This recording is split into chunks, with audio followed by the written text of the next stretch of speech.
ठीक है। आगे क्या है, अर्थ के दृष्टि से वाक्य के कितने भेद हैं? तो अर्थ के दृष्टि से वाक्य के 8 भेद हैं। पहला है विधिवाचक, जिससे किसी बात के होने का बोध हो, उसे क्या कहेंगे? वाचक कहेंगे। जैसे मैं घर गया, उसने खाया। दूसरा है निषेधवाचक, जिस बात से किसी बात के ना होने का बोध हो, उसे निषेधवाचक कहेंगे। जैसे मैं नहीं सोया, उसने नहीं खाया। अगला है आज्ञा, आज्ञावाचक, जिस वाक्य में किसी को कोई आज्ञा दे रहा है वो वाक्य कहलाएगा आज्ञावाचक।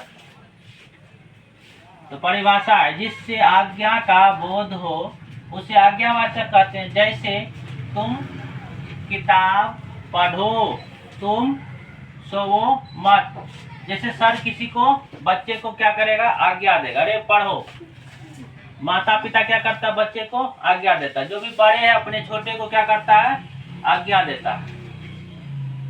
अगला है प्रश्नवाचक, जब कोई किसी मैटर पे प्रश्न पूछ लिया, उस वाक्य में प्रश्न का बोध होगा। जिससे किसी प्रकार के प्रश्न पूछे जाने का बोध हो। जैसे कौन है, तुम क्या करते हो। इसमें क्या कर रहा है? प्रश्न का बोध हो रहा है। और वाक्य के अंत में क्या लगेगा? प्रश्नवाचक चिन्ह लगेगा। ठीक है, तो ये क्या हो जाएगा? प्रश्नवाचक। विस्मयाबोधक, अगला क्या है? विस्मयाबोधक, जिससे आश्चर्य, हर्ष या दुख का बोध हो। जैसे मार डाला, इससे क्या हो रहा है? आश्चर्य और दुख का बोध हो रहा है। हाय कहता है तो आदमी क्या करता है? दुख से कहता है।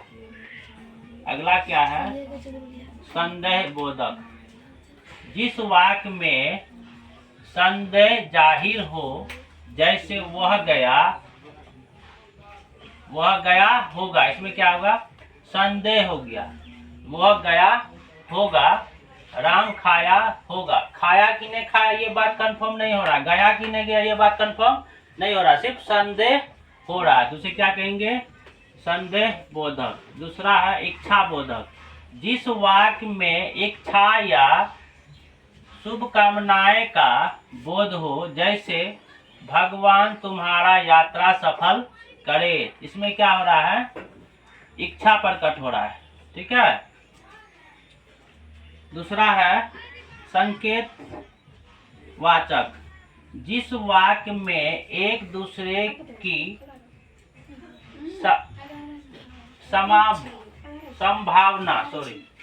संभावना पर निर्भर हो। जैसे मैं जाता तो वह जरूर आता। एक दूसरे पे संभावना है। जैसे कोई बच्चा स्कूल जाता है, एक दो बच्चा स्कूल जाता है तो क्या कहता है कि वो मेरा दोस्त नहीं गया तो हम भी नहीं गए। इस वाक्य में क्या हो रहा है? एक दूसरे पे निर्भर हो रहा है, तो उसे क्या कहेंगे?